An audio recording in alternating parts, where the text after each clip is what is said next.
Bentornati cercatori d'oro. Se siete nuovi in questo canale vi consiglio di iscrivervi in modo tale da rimanere sempre aggiornati sugli ultimi contenuti. Io sono Matteo Berto, sono un geologo e specializzato soprattutto nella ricerca di metalli preziosi, in particolare di oro. Voglio dirvi che in questo episodio semplicemente ho voluto condividere con voi il mio intervento in radio che è avvenuto a febbraio, cioè qualche mese fa rispetto alla produzione di questo video, alle linee d'ombra a Radio 24. Sono stato intervistato da Matteo Caccia all'interno della puntata dedicata all'avarizia, insieme ad altri miei colleghi cercatori di tesori. In particolare, nella mia esperienza, io cerco pagliuzze e pepite d'oro e quindi ho cercato di portare questa mia passione al pubblico e in questo video voglio trasmetterla anche a voi. Puntata di oggi dedicata all'avarizia, ma soprattutto la storia che vi abbiamo raccontato poco fa è la storia di un ricercatore, cioè di un uomo che ricerca il suo personale tesoro, che sono delle zanne di mammut che sono congelate da millenni nel permafrost siberiano. Le trova e le rivende soprattutto per il mercato cinese, perché appunto abbiamo scoperto grazie a questa storia trovata sul National Geographic che il 90% delle zanne di mammut ritrovate in Siberia vanno sul mercato cinese. Ma quando si pensa a un ricercatore, quando si pensa a un tesoro, la prima cosa che ci viene in mente è sempre l'oro e sono sempre i ricercatori d'oro. E devo dire che quando cercavamo insieme ad Anita Panizza qualcuno con cui parlare di questa cosa, ci siamo entrambi stupefatti del fatto che non solo esistono ancora i ricercatori d'oro, ma sono molto specializzati. È il motivo per cui noi abbiamo chiesto a Matteo Berto, che è cercatore d'oro, è laureato in geologia e specializzato in oro, di fare una chiacchiera con noi. Pronto? Ciao Matteo, buongiorno. Ciao, buongiorno. Grazie per essere con noi, Matteo. Senti, tu ti definisci un ricercatore d'oro, nel senso che sulla tua business card hai scritto ricercatore d'oro? Sì, esattamente, perché attraverso i miei studi e specialmente le mie passioni cerco oro nei weekend e nel tempo libero. Ok, quindi tu vai nei weekend, raggiungi luoghi in cui in teoria sai che si trovano delle, come si chiamano, pepite? No?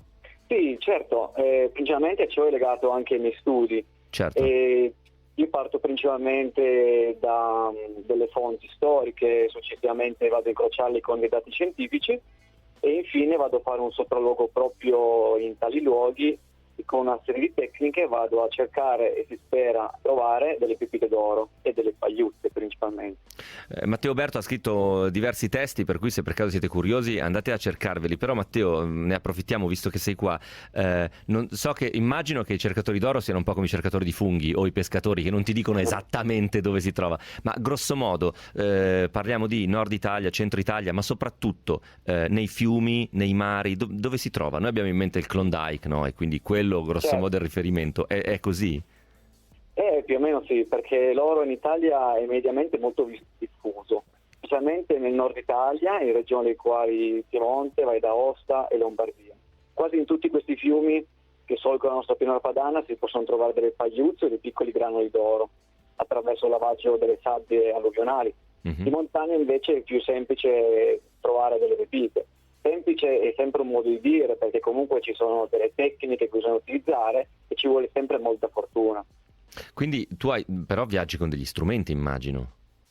Certamente, principalmente noi adoperiamo degli strumenti quali ad esempio il piatto, con il quale andiamo a vagliare gli sedimenti. L'oro è molto pesante tra i vari granuli e quindi va a concentrarsi al fondo del piatto. Ovviamente i sedimenti devono essere vagliati, lavorati, processati, si dice in gergo, quindi semplicemente si usa un setaccio per togliere le pietre più grosse, in quanto queste non saranno delle pepite. L'oro di solito è molto fine, le pepite raggiungono 1 centimetro di dimensione al massimo, mediamente si parla di pochi millimetri e comunque pochi milligrammi, diciamo decimi di grammo per queste pepite.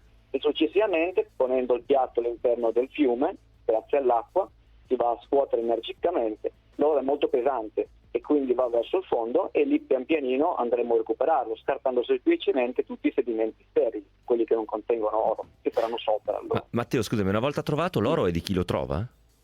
Sì, esattamente. Non c'è una licenza tipo appunto per la pesca o per la caccia, no? Allora, ciò dipende dalla regione. Nel mio caso, che io abito e faccio ricerca in Piemonte, c'è un tesserino regionale che si richiede gratuitamente all'ufficio minerario.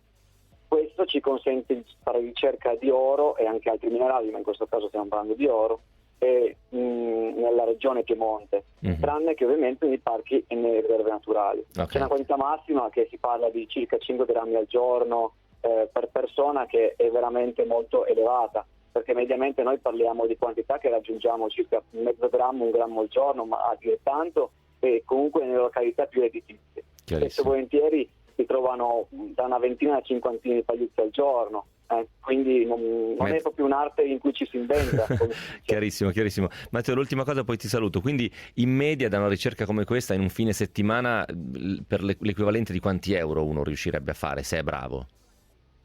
Diciamo che dipende moltissimo dalla località, Sì? specialmente se questa località è inedita, Ok. perché ci sono delle grandi possibilità anche di ottenere un piccolo tesoro che può valere centinaia di euro, però comunque mediamente si parla da una decina a una ventina di euro, non di più. Ok, quindi diciamo giusto il prezzo per farsi un panino e la benzina È proprio- per raggiungere. sì, è più una passione e ci vuole molto, Chiarissimo. poi bisogna dedicarsi molto. Costa comunque di più andare in montagna a farsi uno ski pass, questo senza dubbio. Matteo, ti ringrazio molto. Se volete sapere Grazie. qualcosa di più, cercate qualcosa su Matteo Oberto online. Grazie ancora, Certo. buona giornata. Ciao Matteo. Grazie, Ciao ciao. arrivederci.